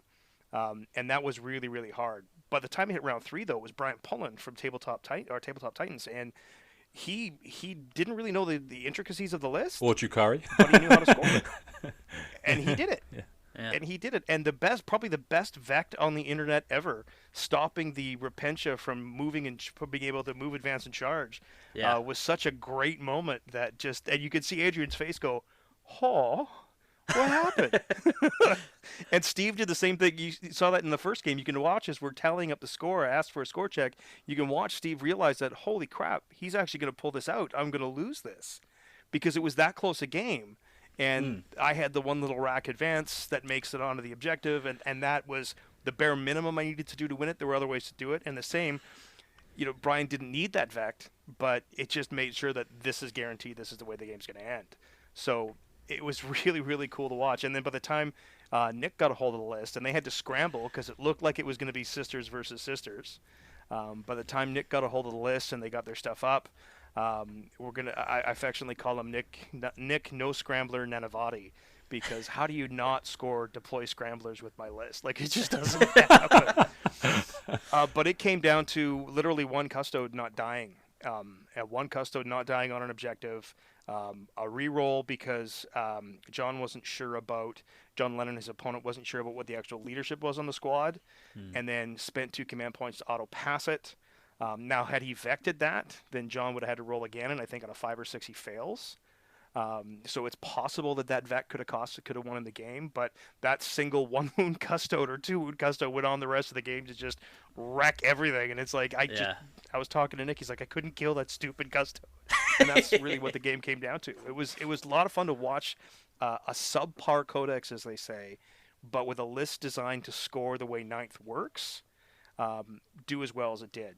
I was super pleased to have Brian and Nick play it. It was really quite a treat for me to watch that. But that's the key, is it doesn't matter how bad your codex is, if you build to score in 9th, and keep that in mind, never stop, just keep scoring, just keep driving, just keep going, you're going to win your games. Even if you have a, quote, crap to your codex. I mean, nobody expected the Drukhari. Grey Knights did alright as Like well, a didn't Spanish they? Like Grey Inquisition. Knights got pretty far in as well, and their codexes, and they've even got 2 wounds yet, and I think they progressed, right? Am I right in thinking that? Yeah, I they think got to made the semis. second round. Yeah, Yeah. Yeah. yeah, they did I pretty well think too. it was Glass And Hammer. I picked the they Orc list were, to weren't win. they? I think Yeah. you're right. Yeah, I think that was Glass No, Hammer. no, it was so I think Grey Knights was down under. War down under. No, sorry, I It's think it Eric, was I Glass think. Hammer. They Oh. lost to. I think it was actually Tanks sorry, list, Tanks list. Yeah, it was. Yeah. Yeah, it was Tanks list. Yeah, in the semis. Yeah, it's yeah. I mean, I think it was. I thought it was, as you say, I thought it was fascinating Yeah. to see the Drukhari go that far. Like, and we watched the games. Obviously, time zone allowing, we watched the games. So it was, and I remember staying up and watching the end of the final. I just thought it was great to see that, because again, I mean, 2 things I'll say on that. I think, first of all, it's just good to see, as you say, a subpar in quotes codex that can clearly go up against what is supposed to be the top of the meta. You know, obviously as you say, some of the lists there, like TJ's mixed list was very hard, very specific to him. But to see them progress that far, and the second thing is about list design. I think it's interesting that it does raise this question, right, of the list. Is it better to craft a list that just is designed to go out and do what Ninth does, right, in anybody's hands? Or is it better to build something that you as an individual player, I mean, I suppose it's a unique situation because, in every tournament it's going to be you. You're not going to be passing it to someone else like here. But if you're like as you say, TJ's list works really well when TJ is playing it. And I know some people were talking about like Richard Siegler's Necron list when Mikey was playing the Necron game on Hellstorm. Some people were like, the list works amazingly, but it's a very hard list to play. But Richard Siegler is great at that, and it's designed to work for him. So I thought it brought out like an interesting dynamic in list design, because yours very clearly, as you say, was designed to go out and just do what needs to be done to win. And it doesn't matter if you don't know the army down to the sort of absolute minutiae. You can still play it and you can still win, which I thought was cool. It's how I build most of my lists, to be honest, because I'm old and forget things. And if the easier it is to play, the easier it is to play, the easier it is to win with, right? But that's the key with Drukhari as well, is I have so much other stuff I have to think about when I'm playing against like Admech just devastates me, so hard to play against. And on so many Marine lists are so hard to play against, that having the backup of knowing that, okay, I've got Scramblers, I'm going to get at least 8 to 12 points on line break, possibly 15 if I can pull it off. And then whatever third one I go with, hopefully I can get 8. That means I've got 30 points in secondaries, plus I'm painted is 40 points. All I have to do now is primary. Can I score 35 points, or can I even get up to that magic 45? I think I can get to 40, especially if I'm going last, because that turn 5 change made a huge difference for me. That's one of the reasons why I won the round 3 that Brian played, and why I won round 1, because I was able to score on the bottom of the turn. And Drukhari are fast. So you can get to those objectives, and there's enough firepower left at the end of the game in my game against Steve that I could blow off the objectives I needed to and get to where I needed to score. So I know that I'm going to have 75 to 80 points a game. Now where do I find that other 10 to 15 that I might need to win? And if I can hold my opponent under 80, knowing that I can get to 75, 80, now I'm going to win the game. And that's really the way the list was designed and the way it worked. So it was fortunate that it was easy to play that way for Brian and for Nick. But it's part of the fact that, quite frankly, I can't remember half my damn rules anyway. So it's just a benefit to have something easy to play. Yeah, that's super common. And in fact, I think that's something that it would be good to hear you maybe explain a bit further for people that are really new to the game, because you often hear this combo of people building their lists around deploy scramblers and engage on all fronts. So can you just explain to people that, maybe have really struggled with their armies, like similar to Drukhari or old codexes? So what can you do what are those secondaries, first of all, I guess, and how can you play into them? Deploy Scramblers is probably one of my favorites. It requires you to take an action with a non-character infantry unit in 3 sections of the board. So you have to do it in your own zone, you have to do it in no man's land, so 6 inches away from either deployment zone, and you have to do it in your opponent's zone. You can do it any time, but of course doing an action precludes you from doing anything else. However, it's only worth 10 points. It's fairly easy to get, but it's at 10 points that can pretty much guarantee with most armies to get that. Walking on from a table edge, and coming into your opponent's deployment zone on turn 3, it's pretty easy to get 10 points or find a spot that's 9 inches away from an opposing unit. So that's why it's most common. A lot of people like to take engage on all fronts. I personally hate it. I think it makes you stick your head out and makes you move into places where you might not want to, and it's why I didn't take it at all in any of my games. In the game 3, Brian did, because the table made sense, and that deployment, that mission, it made sense. But I actually don't like taking it simply because I don't want to have to move into a table quarter to get points. And engage in all fronts is having a unit in 3 quarters gets you 2 points per turn, and then having it in all 4 gets you 3 points. So the potential is there to get 15 points if you've got a lot of units spread around the table. But I find that oftentimes you end up forcing yourself to move to get points, and I would rather kill opponents to get points or do an action in my zone to get points. And that's why Linebreaker for me was at 4 points every time you get it, and it's at the end of your turn, not the end of player turn. The fact that I can walk onto a board edge or deep strike with the units that I have and just have them there, they don't have to do anything. They just have to be there in my opponent's deployment zone. Oftentimes by turn 2, 3, and 4, your opponent is pressing forward, which leaves gaps in their back line. So if you can clear, and you can see in my game against Steve on our channel, he had units on the left flank that I shot clear and cleared a spot where I could just start putting models into his deployment zone and then make him come at me, make him come across to go get them. And if he doesn't, I score 4 points. And that's a big spread. When you start tallying that up, you only need 4 turns of Linebreaker to score 15. That was a big, big deal for me. So those were the 2 that I figured I can reliably get every turn. Engage, again, yeah, I don't like Engage at all because it makes you poke your head out. But if you're playing like a Necron Horde and you know you're walking towards your enemy, you know you're going to have units in all 4 quarters every single turn. It kind of makes sense. So when you pick your secondaries and build your list, you need to be mindful of how it is you want to play and how it is you're going to get those secondaries. Because if you start from the back forward, in 8th and in 7th and 6th, whatever edition, I want the big giant unit that kills the crap out of everything with all the guns and all the shooting and all the dice, and then you got to come kill that. Well, that doesn't matter at 9th. I mean, if you look at all of my games, all the games that I won, I got pretty much tabled. There was next to no models left, with the exception of maybe game 2. But all of those games, I'm losing models left, right, and center, but I'm winning the game on points. And that's all that matters at 9th. It doesn't matter how many models you lose. It matters how many points you score. So build your list to score your points. It's a different way to look at the game. And I love how much more dynamic it is because it makes you think about trading up and trading off. And sometimes you trade down simply because it's costing your opponent 3 points and you're gaining 3 points. It's a net 6-point swing. Now you got to figure out, how do I get that other 2 back, or how do I make this unit do that? So it's a big difference in 9th edition from 8th edition for sure. And I highly suggest start with secondaries out. It's the best way to build a list right now. Mm-hmm. I think to add to that, in terms of talking about grabbing the secondaries, it's interesting with your list as well. You mentioned you had the Lamian and the 2 Medusae in the Court of the Archon. One thing I think we've seen in 9th more is the rise of, and forgive me for using this word, but the rise of kind of crap units, right, that people don't normally take, that are super cheap. I mean, the classic one I can think of, I say classic, it's relatively new that people are talking about this a lot, but is the Lictor for the Tyranids, because it's a unit that you can sort of deep strike in, stick in some terrain, it gets a bonus, and it will get you that line breaker, it will get you that deploy scramblers. Do you think that's something that we're going to see more of in a wider range of armies, of people looking at units that, you know, back in 8th they would have just gone, there is no way I'm even going to bother spending 20 points, even if this is cheap, I'm not going to spend my points on it because it's not worth it. Do you think we're going to see more of that now? I hope so. I think it's good for the game. I think seeing the different models, like we talked about way back at the beginning, you never get to play against a Brass Scorpion because nobody wants to bring it. Well, maybe now in 9th edition, the Brass Scorpion has value. The Brass Scorpion with a couple of small squads of Bloodletters, or even in Chaos, what is it? The Chaos Spawn.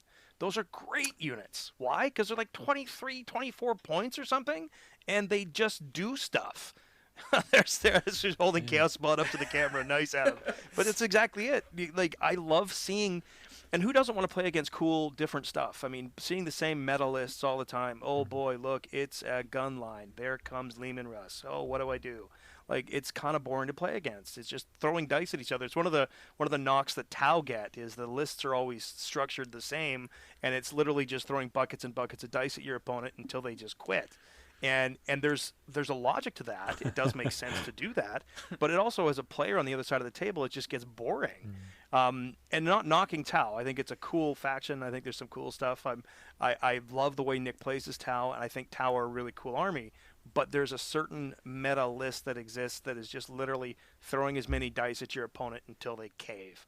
And that's not as much fun to play against. So seeing Kroot Riders, seeing Krutok, seeing Vespid in a Tau list, or seeing, you know, who plays like with the Gretchen and the Runtherd. Seeing an actual Runtherd on the table, like, nobody wants to take them, but hey, he's a pretty cool little character that can actually do some neat stuff. Seeing those cool little things come up are fun to play against, and I think you will see more of them. And I think as lists get more creative and players start to find ways to maximize their lists, and because we don't have a lot of events to drive that, but to maximize your point value and your point effectiveness, because Ninth is all about that trade up, and right now Sisters do it absolutely the best. Sisters trade up in points so good. There's literally, I don't think Terminators can even stand up to a squad of Repentia. It's disgusting, and Repentia are cheap. I mean, maybe Dark Angels Terminators, maybe, but that trade up is so good with Sisters right now. I think you're going to find more people looking for that. I've got a Sisters army, and Ed's got his Dark Angels, so we'll have to get the Deathwing out and put that one to the test. Stream the game. JT needs to announce it. How that works. yeah, exactly. Oh, totally. I'll be there. I'm done. I'm in. Yeah. Well, you bought Vespid recently, didn't you, Ed? Because Ed's I should say, sorry, I should have maybe done a bit more of an introduction. I've got every army under the bloody sun because I'm a bit of a, you know, I just collect what I like and paint what I like and then go move on to something new. But Ed has Tau, has Dark Angels, and has an amazing Genestealer cult army. Wait, what's wrong with my Tau and Dark Angels?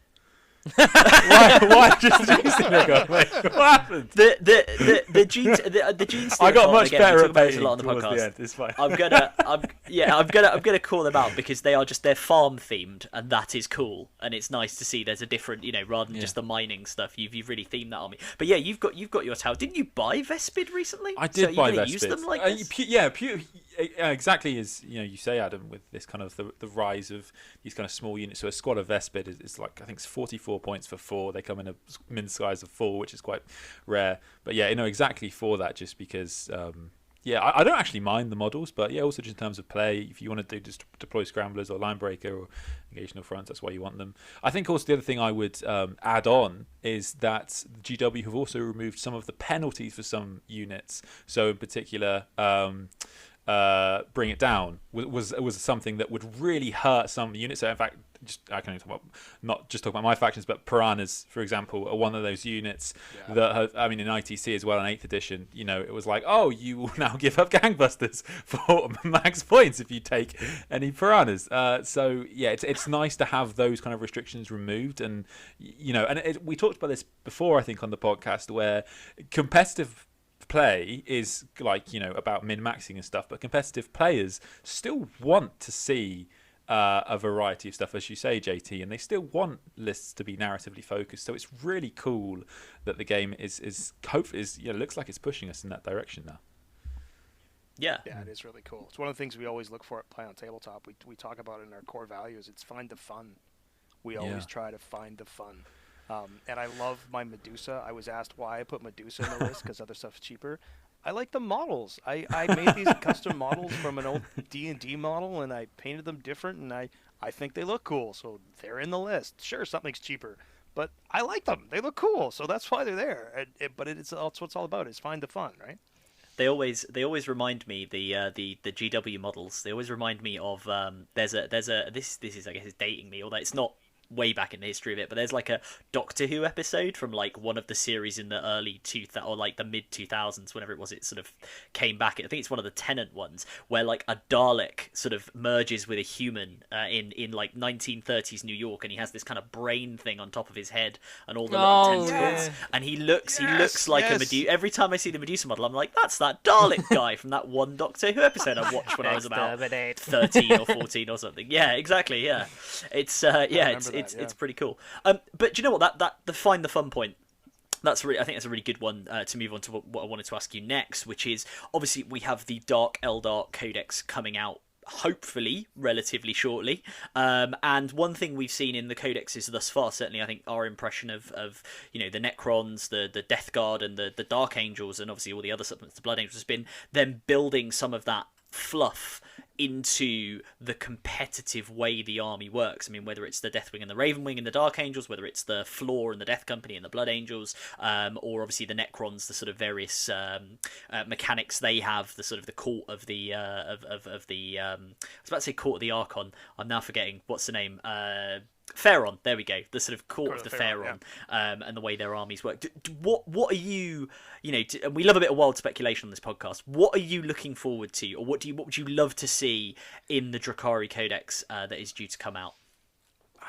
I'm not a fan of the mercenary rule right now. Like the Mandrakes and Incubi and Scourges don't get any obsession bonuses or such. Incubi are actually better as Ynnari right now, which I think is silly that they're better in a different army. That doesn't make a ton of sense to me.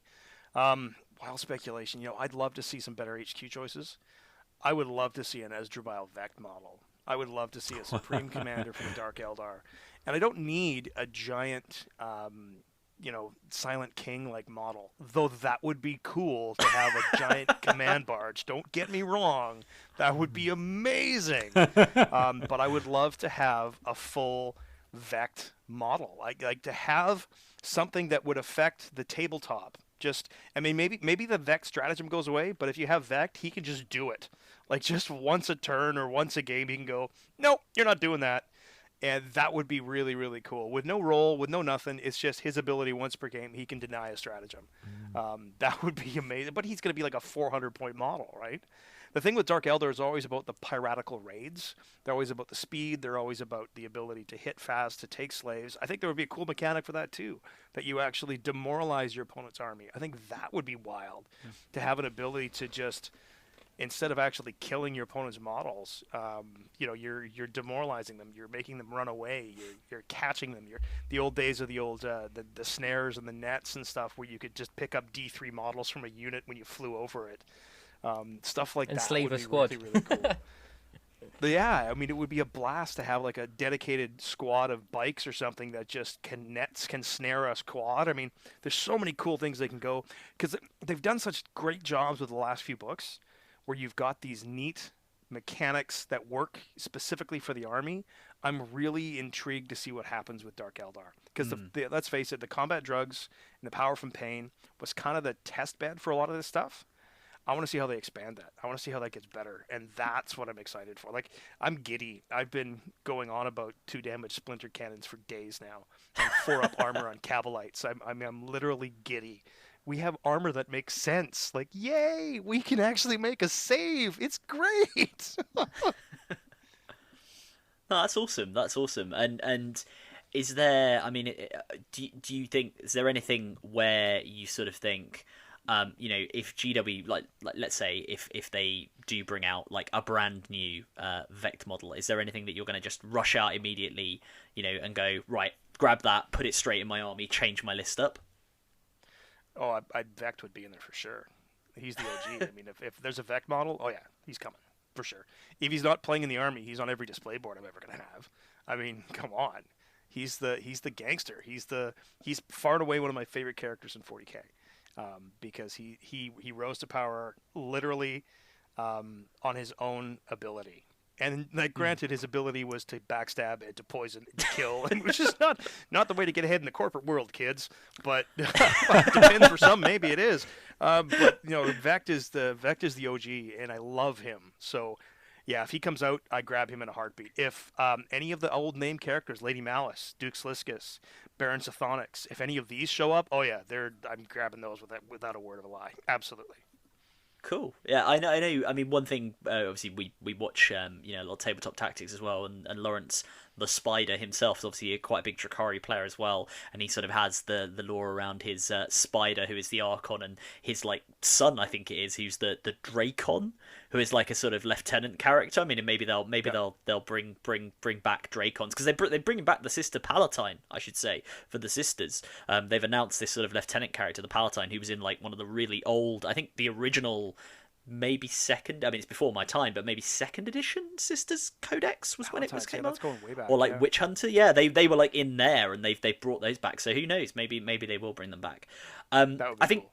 yeah. I think on that sort of changes to supplement front. I mean, Tack, if I could ask you as well, obviously as an Ultramarines player, the Ultramarines got their supplement, back in 8th, and presumably will at some point, although it is probably a bit further in the future, get one for 9th. Is there anything? And you said obviously you're driven more by sort of the aesthetics of the army and what they look like. Is there anything that you would want to see get added in to the Ultramarines? Anything you think they're missing that would be cool to have in your army?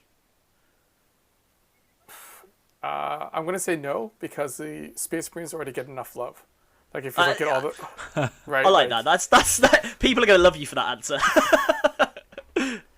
That's cool. Okay. So, on that then, I think let's move on to something that we do on this podcast very occasionally, which is Richard is our master of game shows. So, Rich, I'm going to turn over to you, and we will insert game show music here.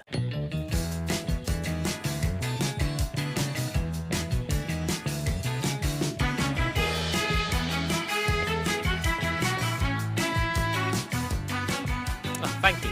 I feel like we should call it like Richard's Silly Corner or something. Right, so... No, this is very serious. You've got like a spangly jacket and everything. Come on.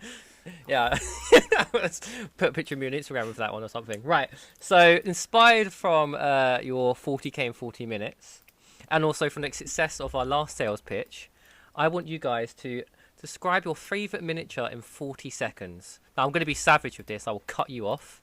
Bang on the 40 seconds. And it also gives our chance for our audience or our one listener to tell us how... tell us who was the best pitch, but also if the audience can also tag us maybe in their favourite picture of their miniature or something, so it might be quite cool. Right, so is everybody ready? I'm going to take the silence as a yes. As I love I'm it. getting my timer ready, sorry. Nice.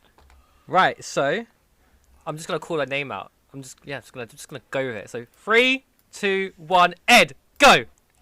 So, my favourite model is the Cold Star Battlesuit. We've talked about how Tau are this incredibly awesome army today, and if you want to play Tau, you want to play the Cold Star Battlesuit with fusion blades. That's what you want to play. He is a model that moves 20 inches a turn. He can move another 20 if he wants. He's the only model in the game with actual lightsabers. You want this model. In terms of building models, he's also probably one of the most fun to build ever. He is such an incredible kit. You can put his arms in whatever position you want. You can put him in a superhero pose. That's technically modeling for advantage, but we'll push that aside. And he's an incredibly fun model to build and paint. He's got these awesome Thank fins. you, Ed.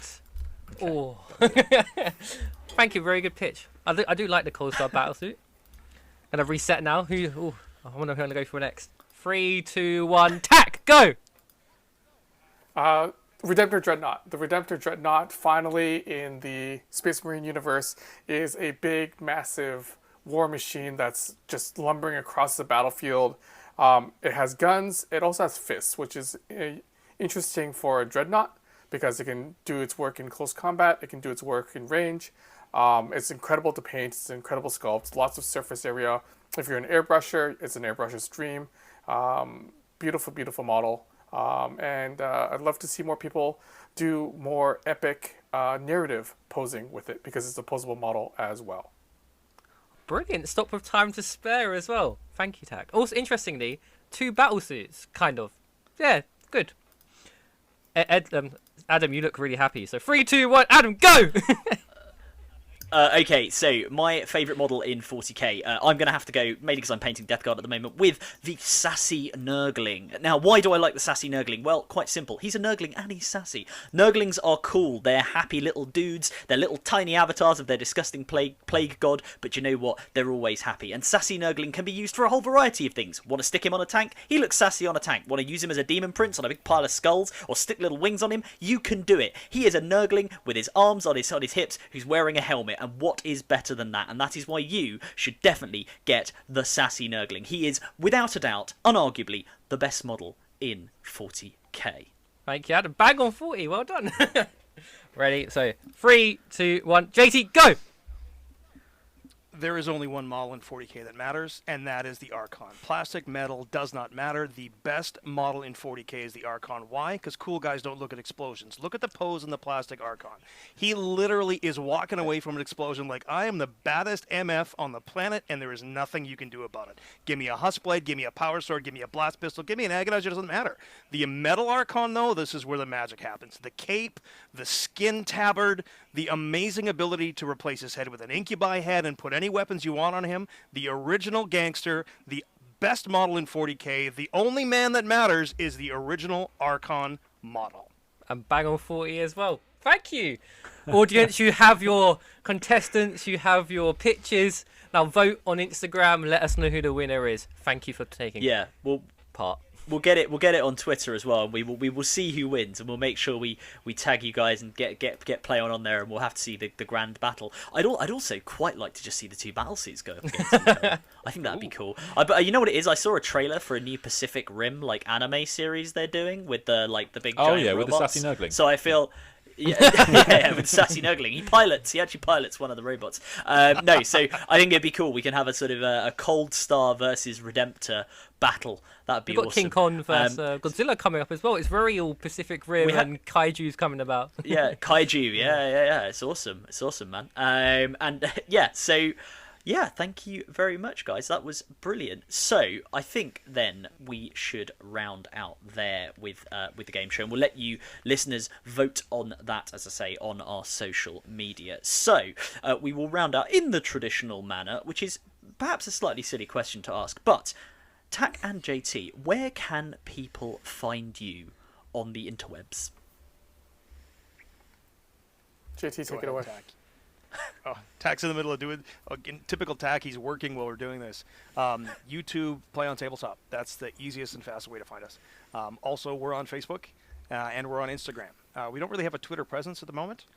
We should probably fix that, come to think of it. But YouTube, PlayOn TableTop, and see what I mean by the Ken Leone hair? You guys can't see this. See how long it's getting? He totally looks like. He totally looks like. That's why he's banned from Twitter. I love it. That's exactly it. Yeah. But no, PlayOn TableTop on YouTube, and we're also on Facebook and Instagram. And the cool part about following us on Instagram is we may occasionally post what we're doing in studio on our Instagram, so you can see previews and stuff of what's happening. But in order to get kind of previews behind the scenes, what's happening, the best place to get that is Patreon. Obviously, we are a growing studio. We are trying to make this our job. Most of us are not actually full-time. I work 2 jobs and PlayOn personally, wow. And then Nick's got a day job as well as PlayOn. So Patreon really does support us in keeping up with the content that we want to produce, and that is where you're going to get all the behind-the-scenes stuff. Nice. Do you love how I got him to jump in there by not mentioning Patreon? I knew he'd do it. You know what? It's clear that you have that background in sales. You're like, right, I know how to set this up, and then we'll get Tack to come in with the big finish on the Patreon. But yeah, no, listeners who, as I say, if you are fans of PlayOn TableTop on YouTube, or if you've never watched them, go check them out, and get on their Patreon, because what these guys do is pretty bloody cool, if I say so myself. So. Ed, the Sandman, where can we find you? Yeah, on YouTube, the Sandman Hobby, and the same on Instagram. Cool. And Rezza, where can people find you? Instagram, Rezza Prime, and YouTube, Rezza Prime as well. We're actually finding out some videos.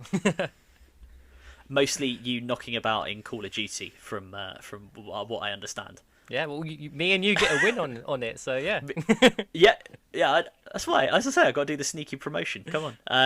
And I have been ADRWargaming. I am on Instagram and YouTube and Twitter at ADRWargaming as well. And you can find the Conclave on Instagram at Conclave 40k, and on all of your favourite channels, Spotify, YouTube, etc.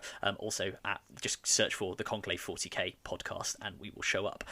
So it only remains to say thank you very much to Tack and JT to joining us this morning, their time, evening, our time, all the way from the west coast of Canada. So thanks, guys. It's been brilliant. Thank you for coming on. And to all our listeners, see you again soon. Happy Valentine's. And happy Valentine's. Bye.